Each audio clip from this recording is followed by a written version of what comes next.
So I'm going to show you how I make enchiladas. My son requests these probably once a week. Every time Friday rolls around or Saturday, I think he gets excited for the weekend and he thinks enchiladas. So anyways, I'm going to show you how I love to make them. They're so good. In a pan, I'm going to add 1 pound of lean ground meat, onion, fresh garlic, salt. I'm also going to add some cracked black pepper. Here I'll be adding ground cumin. And I'm just going to break the meat apart, cook it, saute everything, and combine well. You could also use, in place of the ground beef, ground turkey. My son loves that. So once it's done, I'll shut off the heat and set aside until I'm ready to use it. On my griddle, I'm going to add some cooking oil, and I'm going to start warming through my corn tortillas. This is not really to fry them crispy. You'll want to do this to make them soft and pliable. It makes it easier to roll the enchiladas. I also want to mention, this is not the only way I make enchiladas. This is more of a Tex-Mex style enchiladas that I grew up having. I make all sorts, all types, but my son requests these specifically. For this recipe, you'll want to shred 12 to 14 ounces of Colby Jack cheese. Use the cheese of your choice. This is what I opt to use. For these style of enchiladas, I'm making an enchilada sauce / gravy.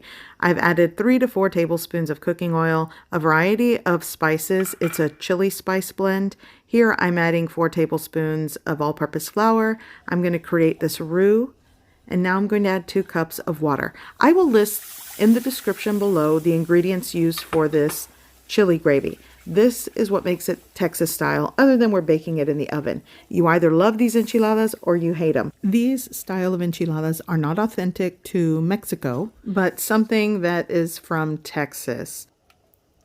I'm going to add the rest of my water, combine it well, keep mixing and whisking, and then once it comes up to a simmer and thickens, you'll want to shut off the heat and set aside until you're ready to assemble the enchiladas.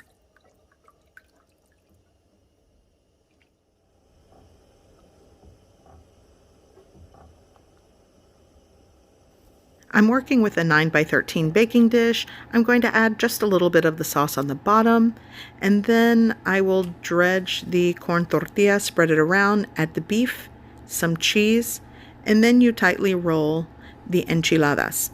I will repeat the process and make around 14 to 15. That should fit into this baking dish.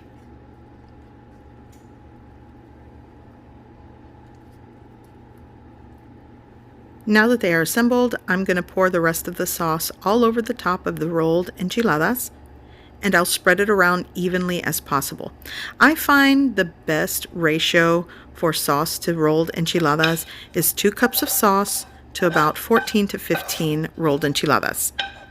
So once I spread that around, I'm going to add the rest of my cheese on top.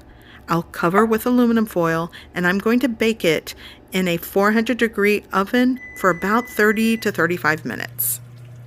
Once they're done, remove the foil carefully because they are steamy, but they're so delicious. So these are the enchiladas that my family requests weekly. I love to make them. I grew up on these, and they're so good. So be sure to check out my main channel, Simply Mama Cooks, and if you like this video, give it a like, share, and subscribe.